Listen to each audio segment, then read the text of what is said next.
Ça y est, la Fed commence à paniquer. Hier soir, Bloomberg a rapporté, après la fermeture des marchés évidemment, que la Fed commençait à demander aux banques majeures, etc., aux compagnies d'assurance de leur donner leur exposition au crédit privé.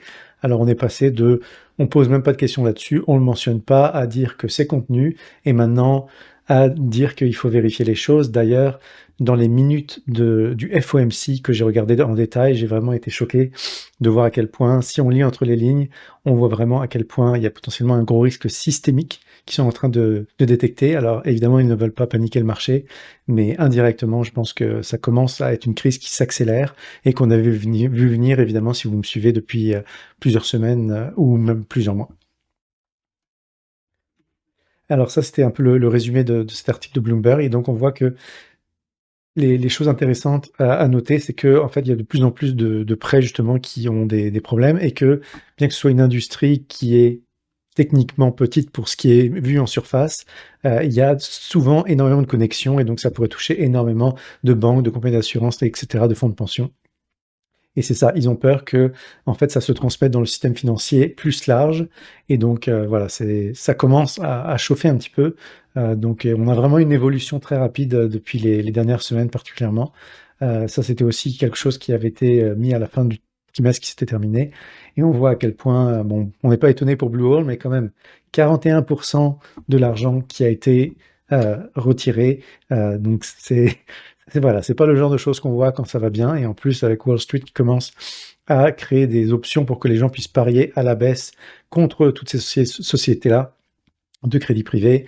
Vous pouvez imaginer la dynamique, donc on voit que c'est quelque chose qui s'empire. On voit aussi ici que c'est à un niveau des plus hauts, les private equity, non, les PIK. C'est ici, voilà, PIK loans, c'est les crédits que certains prennent pour remettre à plus tard, faire comme si tout allait bien, donc c'est vraiment pas bon signe quand il y a une augmentation de ça, et donc quand on est un peu depuis 14 ans, bah, aussi ça montre que ça va vraiment mal.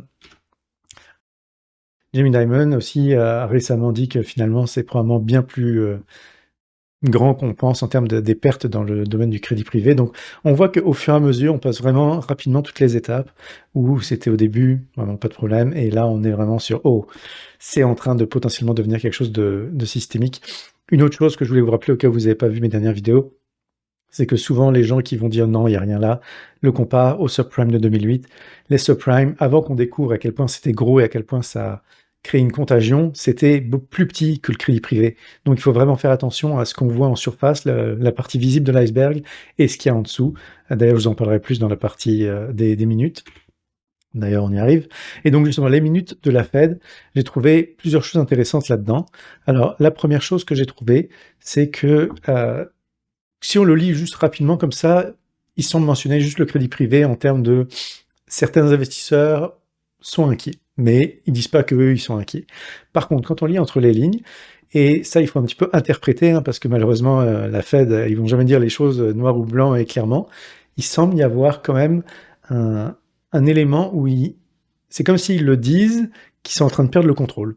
Parce que le problème comparé à 2008, pour le crédit privé et le private equity, c'est que ils n'ont pas autant de visibilité sur ce qui se passe. Et donc, justement, c'est exactement pour ça qu'on voit des choses comme, justement, l'article de Bloomberg d'hier soir, qui nous parle justement ils demandent d'avoir un compte-rendu un petit peu des banques pour savoir exactement à quel point le problème grandit. Et donc, je trouvais intéressant de voir avant même l'article d'hier soir, parce qu'évidemment, les minutes, je les avais lues et analysées plus tôt dans la semaine, que je voyais déjà un peu ce moment de panique cachée de la Fed, et que ça l'a vraiment confirmé.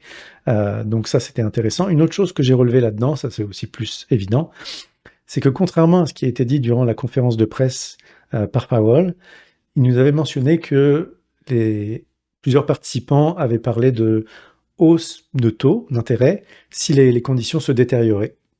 Mais en fait, ce que les minutes révèlent, c'est pas du tout ça, c'est qu'ils seraient prêts à augmenter les taux si l'inflation reste au niveau où elle est en ce moment, même pas si elle s'empire. Alors c'est quand même une technicalité importante, parce qu'on peut voir à quel point en ce moment ils ont vraiment baissé la barre pour dire qu'ils seraient prêts à monter les taux, etc. Bon, on a vu un petit peu des choses qui ont changé dans les semaines depuis qu'il y a eu cette réunion, même si les minutes ont juste été publiées cette semaine, mais je trouvais ça aussi un autre élément important à noter.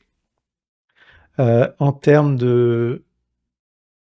pour revenir à l'aspect justement de plomberie, un peu du système financier, je pense que c'est ça qui inquiète le plus la Fed parce que, un petit peu comme si on le compare à de la tuyauterie qui fuit dans une maison, bah, premièrement, on s'en rend pas forcément compte tout de suite parce que quand le tuyau brise et que ça commence à goutter, on voit pas forcément tout de suite de l'eau apparaître et même s'il y avait de l'eau qui était quelque part, peut-être c'est dans un endroit qu'on voit moins dans la maison, par exemple au sous-sol et donc ça peut prendre du temps avant qu'on réalise les dommages et on est peut-être justement là-dedans parce que dans les minutes, ils disent en gros qu'ils ont peur que les taux d'intérêt en fait n'aient pas l'effet escompté qu'ils voulaient parce que en fait, le crédit privé n'est pas vraiment affecté par ces taux-là.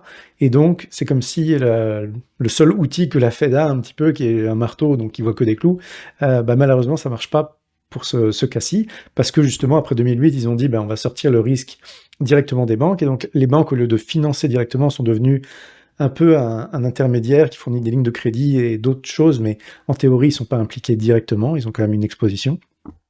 Mais bref, on voit qu'il y a vraiment ce moment de la fête qui réalise que oh, il y a peut-être plus de problèmes qu'on pensait et on peut pas vraiment le gérer et on n'a aucune idée vraiment de ce qui se passe et c'est peut-être plus gros que ce qu'on pense. Donc voilà un petit peu pour ça. Alors c'est quand même important de garder ça en tête. D'ailleurs aussi, la Fed était complètement à 100% non, il n'y a aucune stagflation, c'est incomparable à ce qui s'est passé dans le passé. Ben, la stagflation, ça commence quelque part et on voit à quel point justement depuis fin janvier, on a l'inflation qui va dans une direction, la croissance qui va dans l'autre sens. C'est la définition de la stagflation.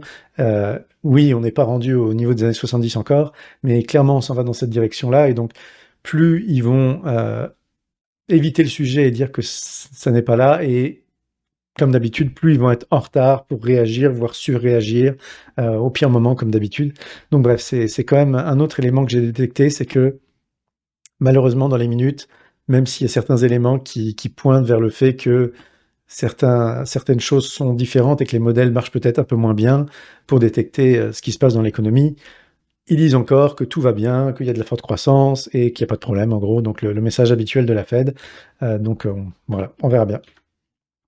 Mais ça, oui, je vous avais partagé dans la dernière vidéo, c'était comme le premier pivot que j'avais détecté de la Fed où, justement, dans le 30 mars, dans cet entretien de Powell, ils avaient quand même mentionné que finalement, il n'y aurait pas forcément besoin de monter les taux à cause du choc pétrolier, alors que dans la conférence de presse, ils l'avaient mentionné comme un élément pour pouvoir potentiellement monter les taux dès la réunion de fin avril. Alors voilà, c'est beaucoup de choses qui se passent en coulisses et la Fed, je pense, est quand même en train de passer en mode panique, mais sans trop le montrer, mais quand même, il y a des signes apparents. Bon, ça, c'est un petit graphique rapidement pour vous montrer aussi où certains analystes pensent qu'on est ici, et moi, je pense qu'on est plus par là et que la Fed va devoir bientôt réagir. Donc, évidemment, ça prend plus de temps que prévu, mais je suis quand même convaincu que d'ici la fin de l'année, non seulement il y aura des coupures de taux d'intérêt, mais il y aura des coupures d'urgence, parce que comme je vous l'ai mentionné plus tôt, malheureusement, ils sont toujours en retard, ils réagissent toujours trop tard, et voilà ce qui arrive. Ça, je voulais vous le montrer par rapport à ce que j'ai mentionné plusieurs fois. Vous savez que la plupart des gens achètent sur les sommets et vendent sur les creux. Alors ça, c'est un outil que j'ai commencé à utiliser récemment, donc je ne suis pas non plus un expert là-dedans. Mais voilà, pour vous montrer un petit peu, on voit l'essentiel du volume, c'est fait quand même dans toute cette partie au sommet. Vous voyez que les volumes sont beaucoup plus faibles dans toute la partie ici. Et donc, c'est pas étonnant qu'on ait eu ce rebond pour plusieurs raisons aussi, mais que ce rebond ne va probablement pas durer parce que tous les gens qui ont acheté ici et qui sont en perte, alors qu'ils s'étaient dit c'est le moment pour y aller, ils y sont allés à fond, ils vont probablement se dire ok, c'est peut-être l'occasion de revendre une partie ou tout pour sortir à l'équilibre. Et c'est là qu'on a souvent ces mouvements en deux temps, une première baisse, un rebond et ensuite le plus gros de la baisse qui suit. Donc voilà, je me suis dit que c'était bon pour vous montrer le visuel. Et l'avantage de cet indicateur, je vous ai mis en haut ici, si vous le cherchez dans TradingView, c'est qu'il s'ajuste automatiquement à la période qu'on regarde. Donc si on regarde sur la plus grande période, je vous le montrerai peut-être la prochaine fois, on peut voir vraiment l'accumulation à ce top et l'accumulation aussi au top de 2024 avant la grosse baisse qui, pour l'instant, ressemble pas mal à ce qu'on est en train de vivre. Donc c'est quand même intéressant de voir que 2 années consécutives, on a potentiellement une baisse jusqu'à avril autour des tarifs de l'année dernière. Potentiellement un rebond, avant peut-être une autre grosse baisse, on verra bien, mais en tout cas, à suivre. Une autre chose intéressante par rapport, justement au fait que je pense pas que ce rebond soit, un retour d'une période haussière. Il y a évidemment beaucoup d'indicateurs, mais j'ai trouvé que celui-là était intéressant pour montrer qu'on est très, très, très loin d'une capitulation. Ah, vous voyez ici à quel point, les capitulations, là, c'est tout en bas et regardez, on est à peine descendu d'un niveau extrême à un niveau élevé. Donc voilà, c'est quelque chose à garder en tête. Une autre chose aussi qui montre à quel point ça va mal en dessous, de ce qui est visible, un peu, encore l'iceberg, c'est ici, on voit où on est à un plus haut depuis ce graphique qui va même avant 2008, pour montrer un petit peu à quel point c'est comme si c'était le tremblement de terre. Et donc c'est comme si le SP500 en surface a pas l'air trop mal, ou le Nasdaq a pas l'air trop mal, mais quand on regarde les actions à l'intérieur, on voit qu'il y a cette énorme divergence, cette énorme volatilité qui fait en sorte en fait que c'est bien pire que ce que ça a l'air quand on regarde juste la surface. Un petit clin d'œil intéressant, quand le trimestre a terminé le 31 mars, et ben, c'était la meilleure journée pour finir un trimestre depuis septembre 2008. Alors, voilà, ça veut rien dire en soi, c'est juste quelque chose d'intéressant que j'ai noté et que je voulais vous partager. Ça, c'était un graphique que je trouvais qui pouvait être intéressant aussi pour vous montrer à quel point, quand on a une baisse, les rallyes, justement, qui sont des pièges, un petit peu comme j'en parlais justement dans les dernières semaines, en disant attention au piège, il va arriver, ben, je pense qu'on est en plein dedans. Potentiellement même, on va commencer à se retourner dès lundi. On verra bien, hein, surtout avec ce qui peut se passer ce week-end. Mais globalement, je vous avais dit, après 5 semaines de hausse, de baisse consécutive, il faut s'attendre probablement à 1 ou 2 semaines, peut-être 3, mais je ne pense pas, de hausse pour un rebond, justement un rallye, un piège. Et vous voyez à quel point ces rallyes peuvent être vraiment intenses, hein. Quand on est dans une période baissière, comme je pense que c'est le cas, en ce moment, ben, voilà, on a ces gros rallyes qui peuvent, donner l'impression qu'on repart et c'est là que les gens sont piégés et donc voilà, si, on achète le creux à chaque fois, ben, vous pouvez imaginer que rendu là, les gens achèteront plus le creux, même vendront tout à perte parce qu'ils en pourront plus de tenir ces pertes. C'est très dur psychologiquement et donc, voilà, n'oubliez pas ça. Quand vous voyez quelque chose qui rebondit, dites-vous que qu'au moment où vous vous sentiez, il y a 1 semaine, ou un peu plus, quand on était au plus bas là, proche du plus haut de l'année dernière, est-ce que vous vous disiez: «Oh, si j'avais l'occasion de sortir, je le ferais» et finalement vous avez peut-être l'occasion de sortir ou hier ou peut-être lundi et vous ne l'avez pas fait, potentiellement partiellement, hein. Je dis pas, quelqu'un qui vendrait tout et qui panique, mais voilà, c'est juste de se rappeler que souvent on a ces opportunités de sortir alors qu'on voulait le faire et finalement on le fait pas et là, ça continue, ça continue, ça continue à baisser et cetera. Ça, c'est pour vous montrer un petit peu aussi ce qui s'est passé dans la dernière semaine. Alors XLE, c'est un ETF qui est basé sur l'énergie et XLK, c'est un ETF qui est basé sur la technologie. Et vous voyez avec les lignes, en fait, un peu d'où ils sont partis et où est-ce qu'ils sont aujourd'hui. XLE était suracheté, donc il est revenu vers le neutre. XLE était survendu, la technologie, et donc c'est revenu vers le neutre. Je vous avais parlé aussi du fait que pour qu'il y ait un rebond, il fallait qu'il y ait la technologie qui participe, et donc c'est exactement ça qu'on a vu. Par contre, évidemment, maintenant qu'on revient dans cette zone neutre, et qu'on arrive dans la période aussi des résultats financiers, ça va être intéressant de voir comment les choses vont évoluer, parce que finalement, la situation globale n'a pas changé, hein. Quasiment tous les indicateurs continuent d'aller dans le même sens, c'est-à-dire de se détériorer, surtout quand on creuse et qu'on va plus loin que les grands titres. Donc voilà, c'est intéressant de surveiller ça et de se dire que, il y aura plusieurs éléments qui ne vont pas forcément fonctionner dans les prochaines semaines pour soutenir le marché. La première, c'est que, bah, les rachats par les entreprises sont bloqués pendant la période des, heu, des résultats financiers. Deuxièmement, c'est que ces entreprises qui, en général, surtout en technologie, font beaucoup de rachats, en fait, ils ont beaucoup moins de cash flow depuis qu'ils ont investi des tonnes et qu'ils ont même été obligés d'emprunter pour investir dans l'intelligence artificielle. Alors voilà, il y a beaucoup d'éléments qui rentrent en jeu et puis bon, il y a le fameux procès de Elon Musk contre OpenAI à la fin d'avril aussi, qui pourrait potentiellement révéler aussi beaucoup de choses, au niveau du fonctionnement ou du mal fonctionnement du business model de l'intelligence artificielle. Donc, bref, beaucoup de catalyses potentielles dans le prochain mois.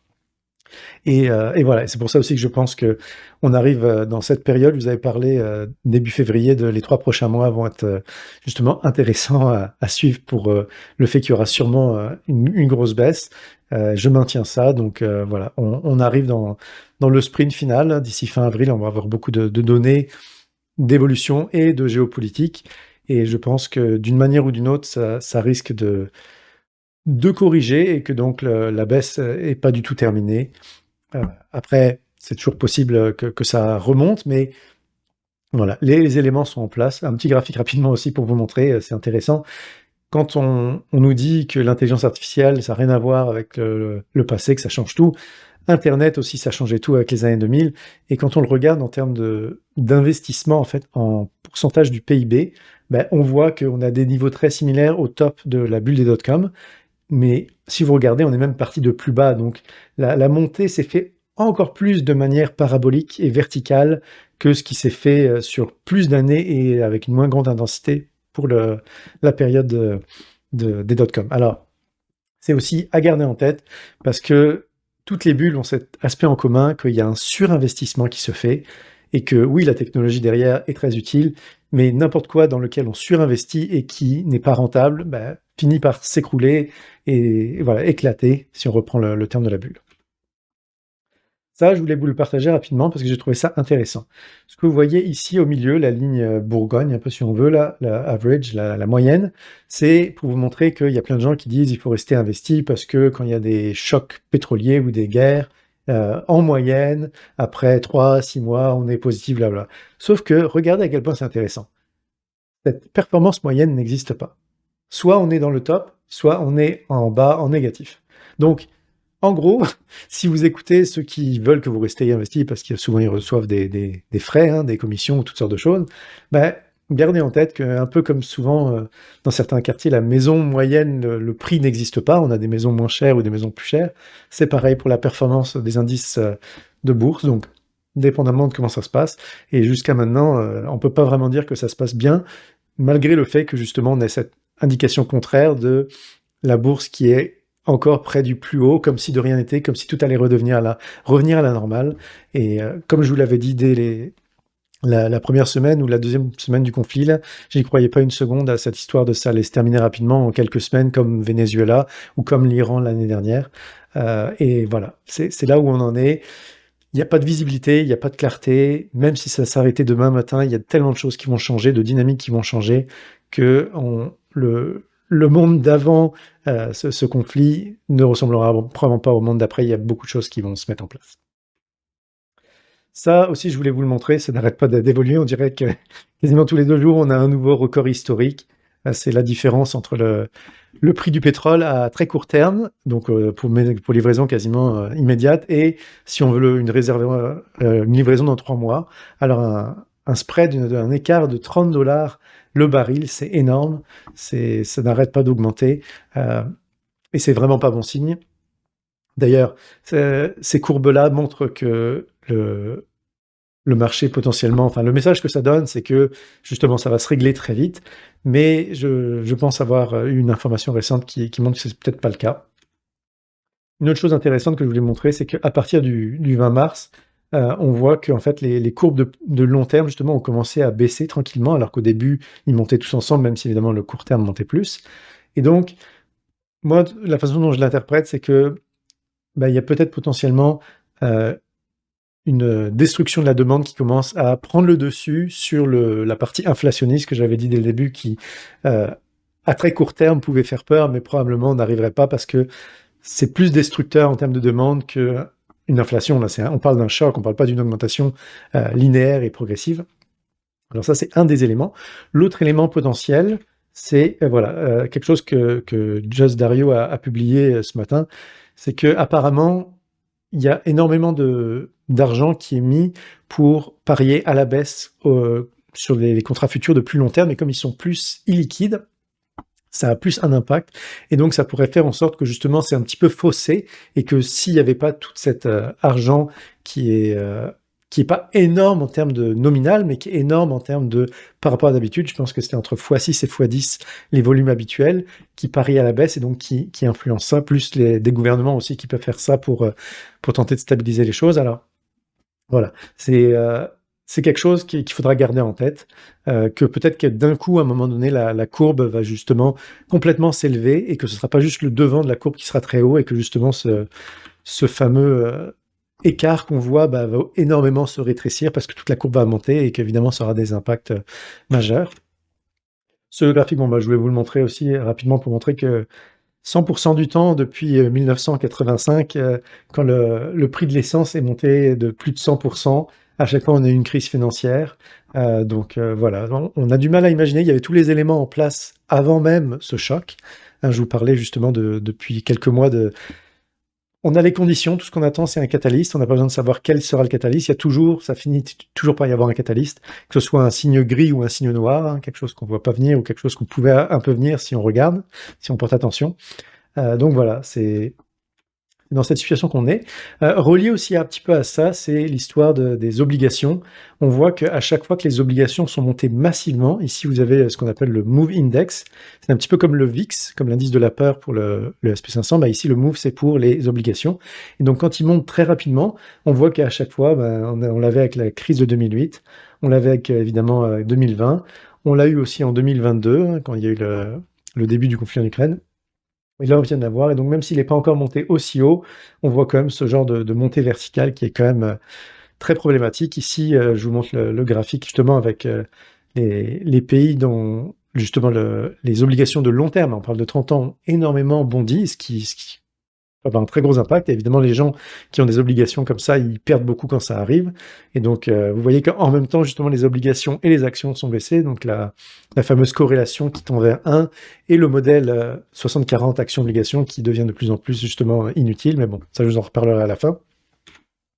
Alors maintenant, on va passer au PIB américain, parce qu'il y a eu la troisième publication, et je trouvais ça encore intéressant de voir à quel point bah, on a toujours le chiffre initial, et ça s'effrite, et plus on creuse, plus on voit que c'est vraiment pas bon.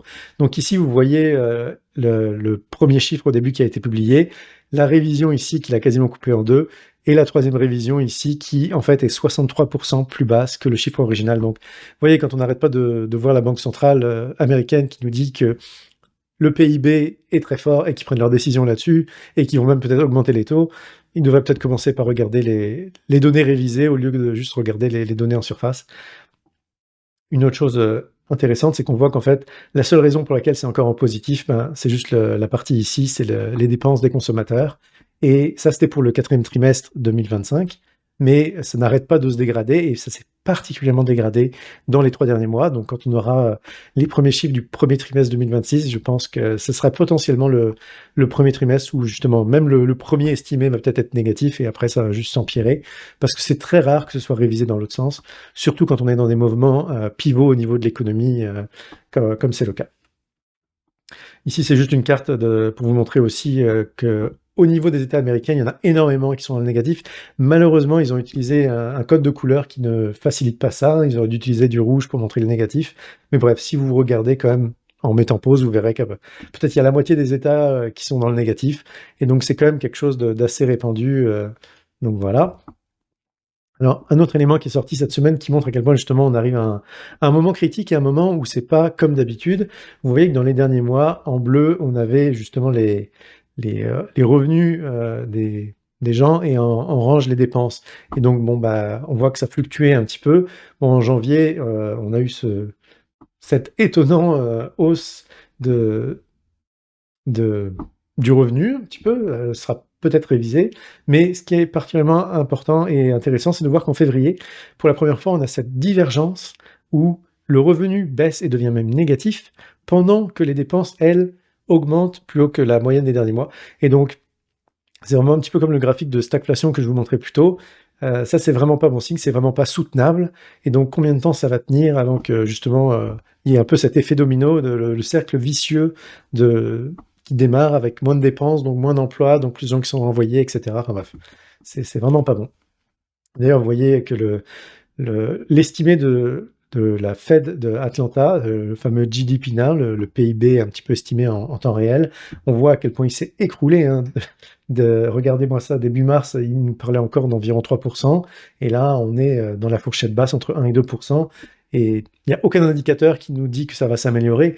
Donc voilà pourquoi je vous disais que probablement que plus on va avoir d'indicateurs et plus ça va être révisé à la baisse, et ça m'étonnerait pas que ça finisse proche de zéro, voire en négatif, dès les premiers indicateurs, ou au pire après les révisions.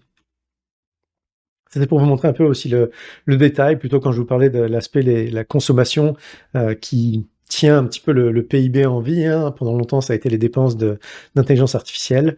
Regardez à quel point déjà, bon, la tendance est claire, hein. On voit vraiment que ça va vers le bas, mais regardez aussi à quel point la partie orange ici, qui est donc la dépense des consommateurs, c'était à peu près 2 ici et là, maintenant, on est rendu juste à environ 1 soit la moitié. Donc vous voyez à quel point ça a fondu vite et on n'a pas forcément les dernières données, non plus qui vont probablement s'empirer. Ça c'est donc voilà, on verra bien. Ça, c'est juste pour vous montrer aussi à quel point ceux qui disent que quand on part d'un certain niveau, ça donne un buffer un peu pour le PIB, oui et non. Quand on regarde toutes les autres, récessions qui ont été officiellement déclarées, on voit qu'à chaque fois, on partait à peu près de cette même zone ici, la bande rouge qu'on voit, autour des 2 et donc si on part autour des 2 ça n'empêche pas à chaque fois d'avoir une chute, quasiment verticale, voire une chute libre ici comme en 2020. Donc voilà, gardez en tête. Maintenant, on passe rapidement à l'inflation, qui avait été publiée euh, récemment. Et donc, on voit, évidemment, comme on s'attendait, que c'est une grosse hausse. Bon, c'est relié à l'énergie, mais on voit qu'évidemment, celui qui est sans l'énergie, lui, il est stable. Ça, c'est pour vous montrer un petit peu la partie mois à mois. Donc, on voit quand même le choc, hein. On n'avait pas vu quelque chose comme ça depuis 2022. Et puis on voit évidemment ici les détails, donc voilà, c'est vraiment l'énergie, particulièrement l'essence, hein, qui a monté de 20 le reste reste relativement stable. Alors ça a été vraiment la nouvelle choc de hier, vendredi. Heu, on a eu le plus bas, heu, non pour le sentiment des consommateurs et regardez, c'est un graphique qui remonte à avant 1960 et tout ce que vous pouvez imaginer qui est arrivé jusqu'à maintenant, ça n'a jamais été aussi bas. Donc c'est quand même intéressant, de voir à quel point c'est ignoré par les gouvernements, par les banques centrales, qui n'arrêtent pas de nous dire que tout va bien, qu'on a quasiment de la chance de les avoir, et que donc il y a rien à corriger, rien à faire, on continue sur le même chemin. Enfin, c'est une catastrophe et donc à un moment donné, ça va frapper la réalité. Les gens vont commencer à en avoir, marre, ils vont voir que ça voilà, il faut faire quelque chose, on ne peut plus continuer avec le statu quo et donc je pense qu'on arrive à un point de rupture par rapport au statu quo, où les gens vont vraiment demander des changements importants parce qu'on peut plus continuer comme ça. Pensez juste je veux dire, même à 2020, quoi. On arrivait avec tout ce qui s'est passé et malgré ça, les gens étaient beaucoup plus sereins, beaucoup plus optimistes qu'ils le sont aujourd'hui. Donc voilà, c'est vraiment pas bon signe. Alors maintenant, on va passer rapidement au chiffre de l'emploi, donc qui était sorti, rappelez-vous, vendredi quand la bourse était fermée. Alors bon, pour ceux qui croient encore au Père Noël, voilà, on s'attendait à un chiffre dans cette zone-là, hein, d'après les prévisions et il est sorti ici, un chiffre monstrueux de plus 178 000, créations d'emplois. Bon, évidemment, ça n'engage que ceux qui y croient. Mais voilà, le problème, c'est qu'il y a beaucoup d'investisseurs qui vont investir basé là-dessus. Il y a toutes sortes d'algorithmes automatiques qui vont aussi ajuster basé là-dessus parce que c'est le genre de choses où les gens ignorent le problème, un peu comme en histoire de tuyauterie qui fuit, dont je vous ai parlé au début, jusqu'à ce qu'en fait le problème soit tellement grand que là, ils peuvent plus ignorer, hein. Quand il y a de la moisissure dans la maison, on peut plus ignorer que le tuyau fuit, et qu'il y a un problème à régler, sauf que voilà, le problème devient trop gros et des fois, il faut démolir la maison si on a attendu trop longtemps. Une autre chose importante, même si on regarde que en surface, c'est quand même que ce chiffre, il cache la réalité d'une économie qui va pas bien du tout. Parce que le seul secteur qui est dans le positif, quand même, depuis fin 2024, c'est la santé. Et le secteur de la santé, c'est pas un secteur qui est représentatif d'une bonne économie. C'est représentatif d'une population vieillissante et c'est représentatif voilà, de choses qu'on a besoin, mais qui font pas grandir l'économie et tous les autres, regardez, c'est vraiment en négatif. Donc c'est vraiment pas un bon chiffre, même en soi, si on y croit. Ça, j'ai trouvé que c'était un modèle très intéressant, je ne le connaissais pas avant et c'est un modèle qui ajuste les données, basées avec la météo parce qu'ils ont remarqué que ça avait vraiment un impact. Il y a des gens qui engagent plutôt pour la saison quand il y a une bonne météo ou l'inverse, toutes sortes de choses qui impactent ça. C'est vraiment un chiffre qui, bien que ce soit pas un chiffre officiel, ça a été quand même fait en collaboration avec la Fed de Californie, il me semble, et des données officielles du gouvernement. Et on voit que quand même, globalement, entre les chiffres officiels du Bureau de statistiques américain et ce qu'on a ici, on est quand même relativement proche.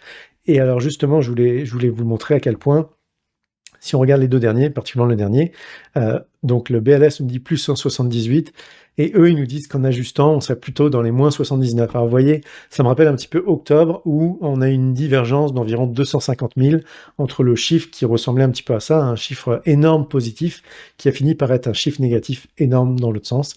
Et vous voyez que même pour février, où le BLS a encore rajusté à la baisse, et ben eux, ils voient dans leur modèle un chiffre encore plus bas et encore plus catastrophique.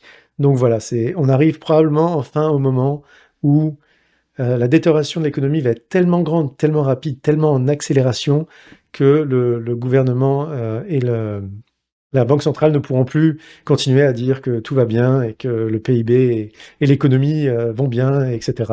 Je pense qu'on arrive à ce moment pivot un petit peu où, voilà, ça devient tellement évident que, comme en 2008 où ils ont déclaré la récession un an après qu'elle ait commencé, quand c'était clair pour tout le monde, ben, on arrive probablement proche de ce moment.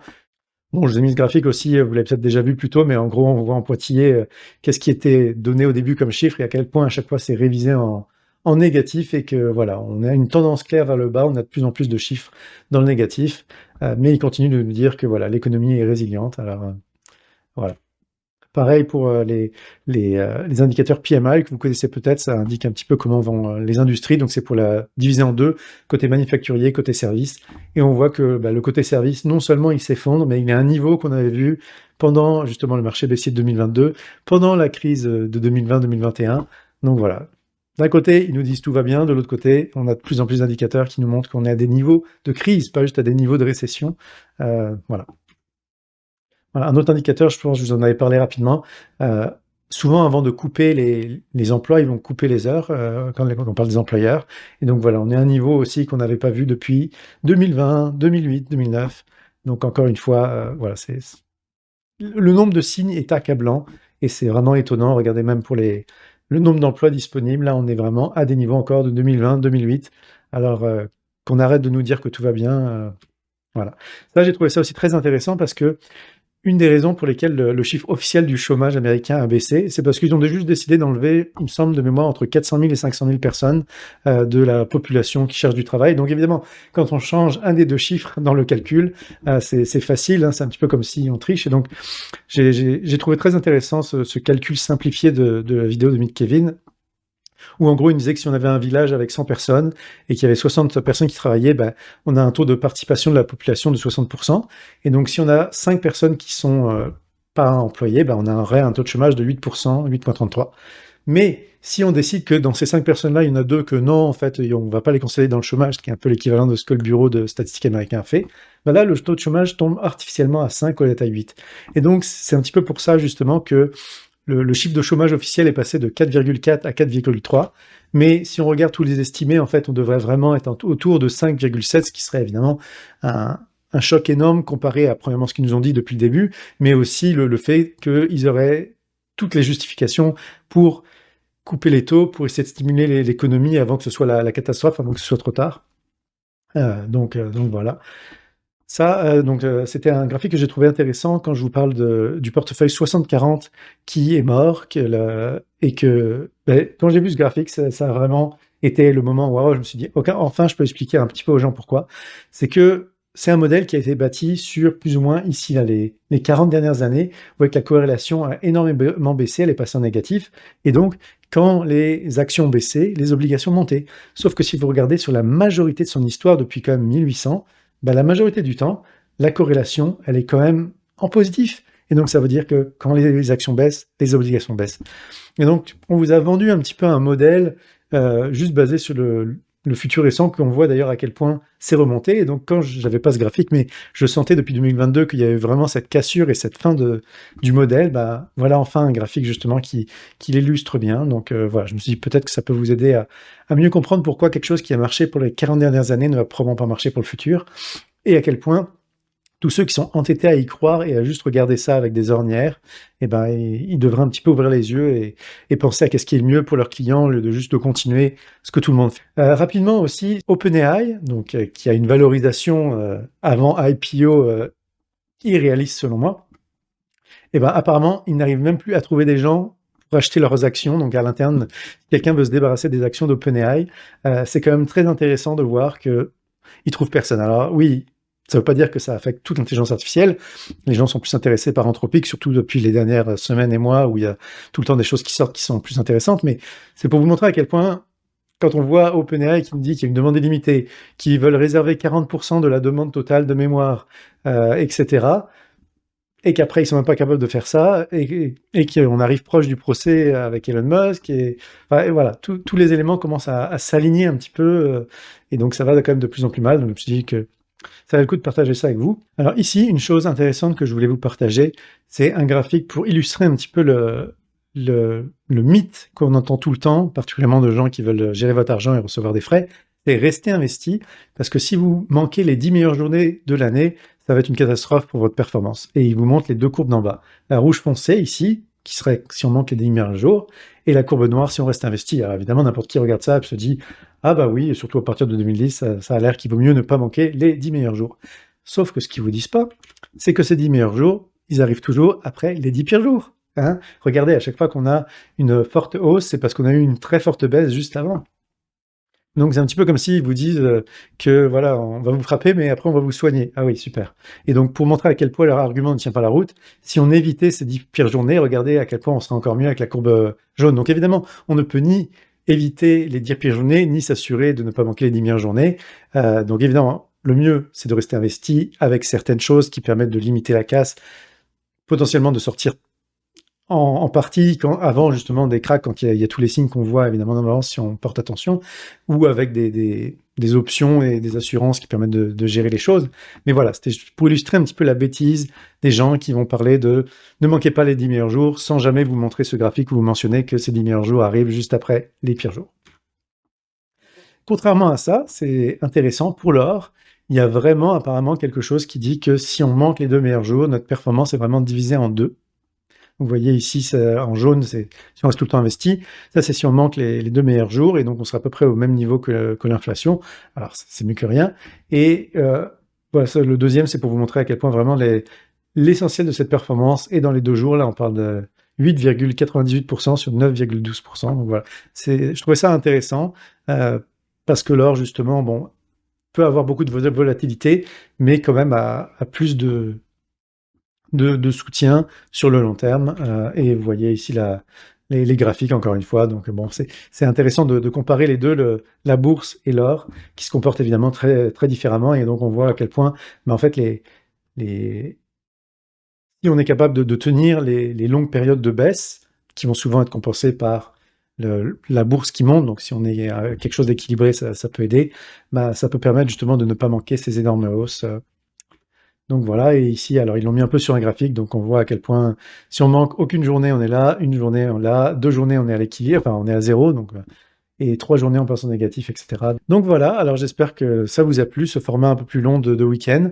Je me suis dit que j'allais essayer quelque chose de différent pour vous permettre potentiellement d'être moins pressé quand vous écoutez ça. Et puis bon, il y avait aussi beaucoup de matériel, alors n'hésitez pas à me dire ce que vous pensez de ce format, si vous avez des questions, si vous voulez des clarifications, et puis voilà, merci et à la prochaine.